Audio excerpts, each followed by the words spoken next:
Let's do it, Sam. Let's do it. Welcome back, ladies and gentlemen, to another episode of Coug on the Clock. Great episode here scheduled for y'all today. I'm here with my daily evergreen cohort, Sam Taylor. Hello. Hello. Sam Taylor, everybody. Also of Coug Zone. Also of Coug Zone. I didn't say my name. I'm Erick Aguilar, the producer. You should know that by now. If you don't, shame on you. 4 topics, including birthdays, coming at y'all today. We're starting out with WSU Baseball.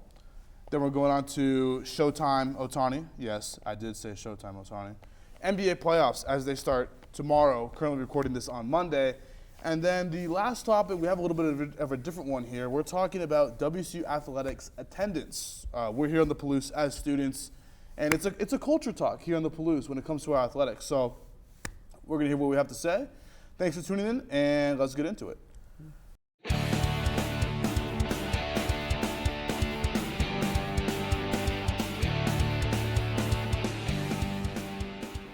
All right, so first topic, Sam. We're kicking it off with WSU Baseball.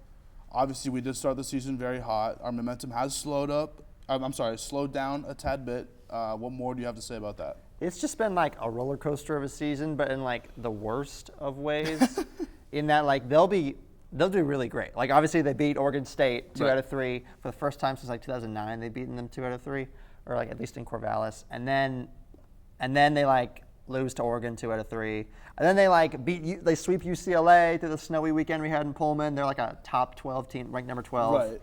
And then they get swept by Arizona State, another top 25 team, this past weekend in Phoenix. So it's just been like a roller coaster season in the worst of ways, and that Definitely. You got your highs, you got your lows, and when you're low, you're really low, and it's really hard for them to rebound. But yeah, You know, I will say I didn't think we would fare well against UCLA with that exceptional pitching they have, and that was a good showing. I didn't think it was a bad performance at all. No, it was great. Right, and obviously, like I said, today is Monday the 10th. We are playing Seattle U on Wednesday. How do you think that game is going to go? Well, the Cougs saw Seattle U once already. Mm-hmm. Let me pull up how that last meeting. I think that was a loss, right? It was an 8-2 win never for mind. the Cougs. I don't know why I thought. I'm just so negative. They took care of business. That was during their high point. They won 8-2 over Right. Seattle U, and that was accomplished just through the basics that they know they can do. They've done it against top 25 teams like UCLA. Right. They've done it against in-state rivals like Seattle U, where they pitch really well. Mm-hmm. They keep them below 3 runs, and the offense just goes to town. Jonah Abniculo has been really great thus far for the Cougs. Sam Right. Brown. Hit 4 straight homers in his first 4 home games. Like that was awesome, and Sure. they've continued to play well and gel together, especially with so many transfers that are on that team. Mm-hmm. They've all fit really well into this Cougar baseball culture. And although they started like super hot, best start in like 40 years. Oh, really good start. Yeah, they kind of cooled down a little bit, but they got the rest of the season ahead of them. Right. They had got a real chance to get into like the Pac-12 baseball tournament. Like the Definitely. second year they're doing that. The Cougs Right. were one place out of it last year. So I'm really hoping that they can qualify for that tournament, which they're on pace to do, and then just once you're in, and see what happens. Precisely. Right. Looking ahead at the schedule here, we got, obviously, as mentioned, Seattle U, Arizona, Gonzaga, Santa Clara, Utah, the Huskies, those pesky dogs, and then finishing out the season with Stanford before we hopefully qualify for the Pac-12 tournament. A good chunk of the season left. I definitely need to get out there more. I've got to be honest, I haven't seen a lot of baseball games here, but those hot dogs are great. Yeah, they I've are. gotten Human those hot sausage, dogs. really nice. Those are killer. But on cue here, we're going to be moving on to our next topic, Shohei Ohtani. In case you didn't know, one of the Angels' core anchors to the team. The only reason besides Mike Trout that the team is relevant. I mean, this guy is really good. To the point where he can skip batting practice and still, crank out and go yard on the daily at bat. There's a lot of news surrounding Shohei recently. Sam, you want to run us through that? Yeah, so there's just a lot of speculation on where he could go next year in free agency. Obviously, the new MLB season's just started, but there's already speculation of could he be moved to the trade deadline for a massive, massive load of prospects and players? Whoever picks that up, that's probably going to be one of the biggest trades in MLB history if it happens. Or do the Angels have as successful of a season? Do they contend for the playoffs in the sense that they keep Ohtani and they go for it and then they try to bring him back in the offseason? who'll be a free agent at the end of the year. Right. And so, as a Mariners fan, the Mariners certainly are in a position to make a running. They were in second place for his services right. In like 2017. And so you got to really have, but with the universal DH, instead of having like 15 teams that are realistically in Shohei's market, even just based on their construction of the team, because you got to have a guy that can both pitch and then also play DH. Right, exactly. And so now with a universal DH, like every team could use a Shohei Ohtani. Like every team could use a Shohei Ohtani. And you put it best when you said his services, because Shohei Ohtani would most definitely be the most sought after individual in the draft market for a while. Yeah. You know what I mean? This kid's a stud. I shouldn't even say kid. This guy's a stud. As an Angel, or I'm not as an Angels fan, say you're an Angels fan, right? This is, you're going to the bank crying because you're going to lose your only shot at a World Series, which of course you're not going to get anytime soon. No offense, Fish. Sorry, buddy. But sure, they would get a bunch of players in exchange for Shohei, right? But do you even think it'd be worth it?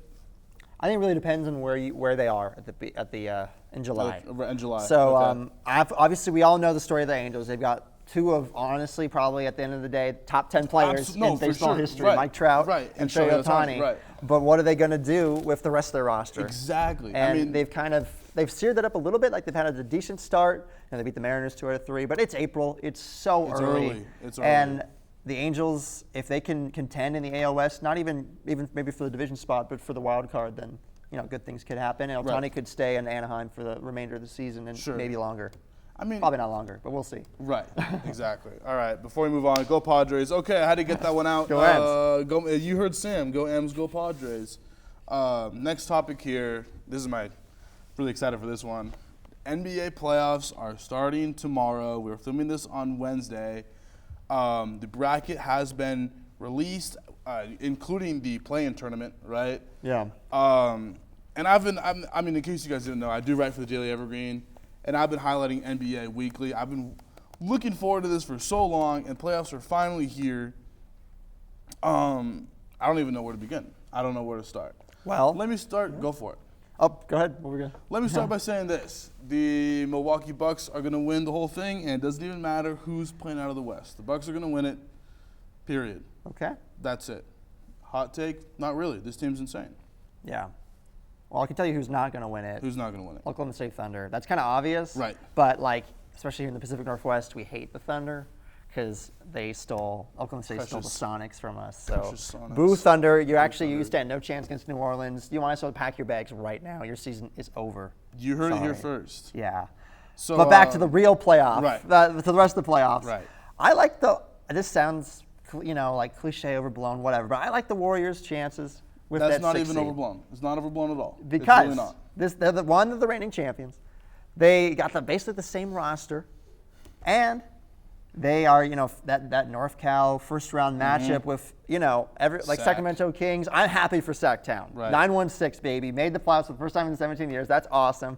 But this Warriors team, Steph and Clay remain some of the best 3-point shooters in the league. Like Clay shot the most 3-pointers this year. Steph shot the third most. Right. So, and if they're in their ranked game, they're going far. There's only 2 teams in the playoffs where it doesn't matter how they did in the regular season. If they're in the playoffs, they're going to make a good run. And those 2 teams are the Warriors, like you mentioned, Sam, as well as the Lakers, only because they have LeBron and AD. Yeah. But for the play-ins, though, the Pelicans are playing OKC, the Lakers are playing the T-Wolves, Toronto, the Bulls, and Miami is playing the Hawks. I'm going to be honest here. The only interesting game, in my opinion, would be I do like watching the Lakers play. Only because it is LeBron James, right? As much as I am a anti-LeBron type individual, but aside from that, I think everybody I've talked to around campus, all my buddies and such, including yourself, Sam, we're all excited for that Kings Warriors matchup. Yes, sir. And I think the Kings can get lucky and win a couple games, but if it's a longer series, the Warriors are gonna. I don't see a way where the Warriors can lose. You mentioned Clay and Steph. Jordan Poole is unbelievable. Draymond Green still has some gas left in the tank, right? Yeah. And I don't think Fox and Sabonis can carry them to the next round. I really don't. No, I really I agree. It's going to be fun. Before we move on, your championship to win it all. I'm going to take Warriors-Bucks, Warriors in 7. There you go. Interesting. Oh, that's not even I could very well see that happening. So there you go. We both picked you picked the Warriors. Yeah. And you picked the Bucks. And I picked the Bucks. We'll That's see how. Yeah, That'll we'll be great. see. Yeah, I'm excited. You know what? I wouldn't be surprised if that actually happens. But next topic here, as mentioned in our little introduction, we were kind of debating what our fourth topic should be, going back and forth. We were going to speedball some questions regarding female athletics here in the Palouse, and you were like, you know what? Let's talk about attendance, because Sam brought up a great point. What was that stat you were telling me, Sam? Prior to the pandemic, most home games for football, right? At least. So right. Prior to the pandemic, especially with the Minshew era and like all the success that Mike Leach brought to the Palouse, almost every football home game was sold out. Like right. over 30,000 people packed into Martin Stadium, having a great time. Since the pandemic, there've only been, I think, 2 or 3 sellouts. The Oregon game, and then actually 2 sellouts, and then the football Apple Cup in Pullman last season. Right. So and those were great atmospheres. Obviously, didn't go the Cougs' way, but the atmosphere played a huge part in those being like close, exciting, amazing games. And honestly, every student athlete at WSU deserves a similar home crowd for their events. Most definitely. Yeah. And you know what? On that note, we both had the pleasure of attending the Murrow Symposium last week, right? And we attended a certain, what's the correct word here, Sam? Certain panel, including Coach Cam from the female basketball team and Charlize Ledger-Walker, right? And you know what? They need our support. They do. I mean, considering the fact that we can get some attendance out there for volleyball, why not for the women's basketball team, right? Yeah, Who, quite frankly, are playing better. They're Pac-12 champions. Right. They had the best season in program history, and they deserve all the support the Absolutely. Cougs can give them. I mean, we need to pack Beasley, to be perfectly honest. More attendance for the men's, because that arena looks a little empty from time to time compared to some of our neighbors in the Pac-12. Right. But also for the women's, because they're playing some great basketball. It's a great time, and it maybe not be as it was spoken about at that panel. It may not be as part of the culture. Like football is a huge part of the Pullman culture. Everyone goes to football games. Even men's basketball, it's like a social thing to do. But the women's basketball play on Friday nights and then Sunday afternoons most likely. So, I mean, it's a good activity, good family activity. Pullman always shows up with the family support. Right. And if students can form a valuable student section, then that'd be really good. And the Cougs deserve that. I really don't understand why it's hard for us to pack those women's basketball games, because soccer, we get quite a few heads turn out, right? Obviously, football is football. Baseball gets their own fair share of fans. Basketball, like you mentioned, maybe not as much as it used to be, but we certainly get some good numbers show up. But women's basketball definitely deserves the numbers that they do not have. So on that note, if you're watching this as a Coug here in Pullman, show your support. Go to the women's basketball games next season. I mean, you don't even have to wait in line very long, and there's great seats everywhere, great arena atmosphere. You can purchase alcohol there, and they got decent pretzels, so you might as well. They're Pac-12 champs. Basketball. They've earned it. Show out, baby. Come on. Go Cougs. Go Cougs. Thank you, Sam. Well, that was our fourth topic, and we have birthdays up next. Yes. I know you have a couple. I just have one. Let's hear it. So looking at April 12th birthdays, we found Vic Willis, an American Baseball Hall of Fame pitcher. He threw a no-hitter in 1899, won the World Series in 1909, or at least was in the World Series, excuse me. And he was the ERA leader in 1899 and the strikeout leader in 1902. So Vic Willis was throwing some heat. He was a stud in 1870, back in the day. Yeah, born in 1876, and then in the turn of the century there, the last turn of the century. Happy birthday, Vic Willis. All right, well, let me see if I can quickly meander here and find some birthdays. Yes, I found a great one here. Matteo Berrettini, an Italian tennis player who you've all heard of. Some might say he's the Tom Brady of tennis. happy birthday. I don't know if I would say that. I would most certainly say that. He's Okay. the Italian tennis stud, as many refer to him. So yeah, thanks for tuning into this episode.